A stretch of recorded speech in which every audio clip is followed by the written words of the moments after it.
So when I was a teenager, I moved out to Los Angeles, to Hollywood, to become a star. And every time that I would see my face on TV from a show that I was in, just a commercial, any reason that I was on TV, I would just stare at all the things that I hated about my face, which were a lot of things. I remember I cared so much because my face was really full and really round, so I felt like I always looked really chubby. My chin I hated. I felt like it was too big, too masculine.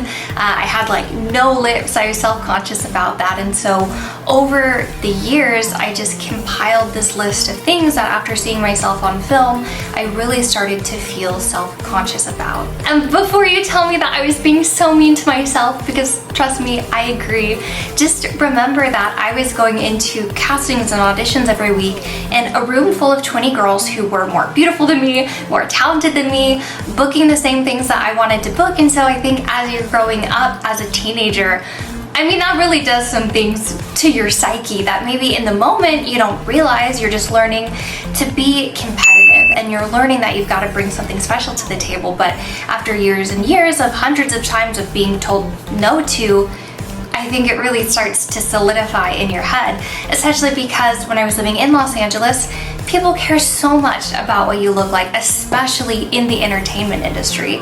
And so that's something that just always stuck with me.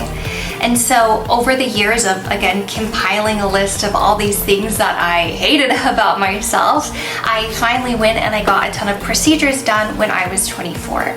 And you can see the total before video here above. I'll link to it so that you can see exactly why I was doing the things that I was doing and why I wanted to. But just to reiterate here again, these are the things that I had done as well as how much they cost. And I'm just gonna dive a little into it of exactly what I got done and how much it cost.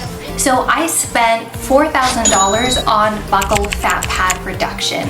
And that was really important for me to get done because, again, like I mentioned, when I would see myself on camera, you know, they always say the camera adds 5 pounds. They are not wrong. I felt like I always looked so bloated on camera in a way that I really honestly didn't feel like I looked like in real life. So buccal fat pad was something that I really wanted to get done because no matter how much exercise or dieting I did, I felt like my face was really full. So that was something that was really important for me to get done. I then spent $9,000 to have my chin shaped down because, like I mentioned before, I felt like my chin had a very boxy masculine shape to it. I just thought it wasn't very cute and I just felt like it didn't lend itself to a more feminine look, which is what I really wanted, to book more of the leading feminine roles. And so the chin bone is something that I had shaved down just to look a little bit more like a V shape and a little more feminine. At the same time, I spent $15,000 to get jaw implants done to also just help the face look more model-esque and, again, look sharper on camera. I spent $11,000 on veneers, which is a little bit different than the turkey teeth. I know there's a lot of people who are like, oh my gosh, you shouldn't shave your teeth down. I really didn't shave my teeth down that much. There's actually a video here, the link you can click to see what my experience is like. But my teeth were crooked in a couple places and just never got super white no matter how many whitening treatments I did. I did Invisalign twice and my teeth always became crooked again. So I just decided to screw it, you know, kind of shave down a little bit of my teeth and just get perfect teeth. And so that's something that was really important, especially wanting to smile and have a great smile that I wasn't self-conscious about. And over the past year alone, I've spent $7,000 on filler.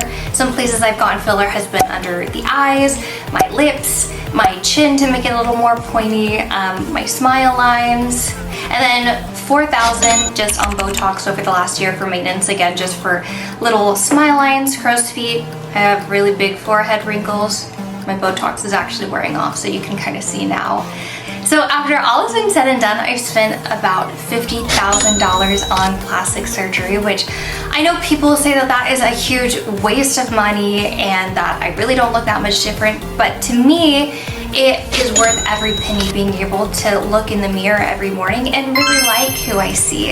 And of course, it's not plastic surgery alone, you know, even With the plastic surgery, without makeup, I still look like a total ogre, and I love doing my hair because I also think that's a really important way for me to feel like I look my best.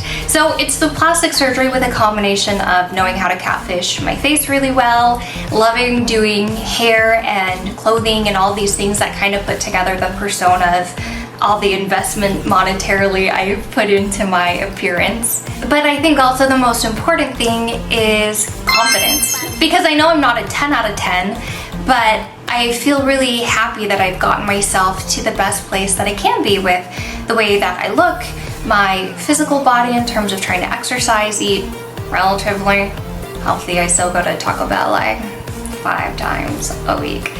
And also I think something that is the most important trait out of anything when it comes to beauty is the beauty on the inside, because you can be the most on paper beautiful girl in the world, but if you're just mean or you're rude or you're snobby, I think that changes the way that people view you, and they're not going to view you as beautiful. Because you know, you can spend a lot of money on plastic surgery or makeup or clothes to look beautiful, but you can't fix an ugly heart.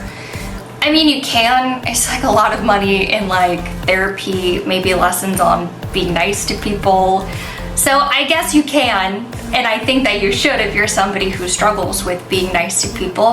But I think being confident and knowing that if you're a good person and you're a kind person and you treat people with kindness, and then, you know, you sprinkle on the having cute hair, putting on some false eyelashes to feel good, I think all of those things just culminate together to make you just feel like a really beautiful person inside and out. So if you have any questions, of course, leave them below. I have no shame in answering any questions about my plastic surgery, about anything that I do as far as makeup, the clothes that I wear. And also remember that you are so loved, no matter what anybody says. I love you. There's a huge community here on YouTube of people who, you know, are going to accept and love you for whoever you are. And don't forget also to like and subscribe if you want to be part of specifically this little channel, this little community. I would be super happy to have you here. So thank you so much for watching. I'll talk to you soon.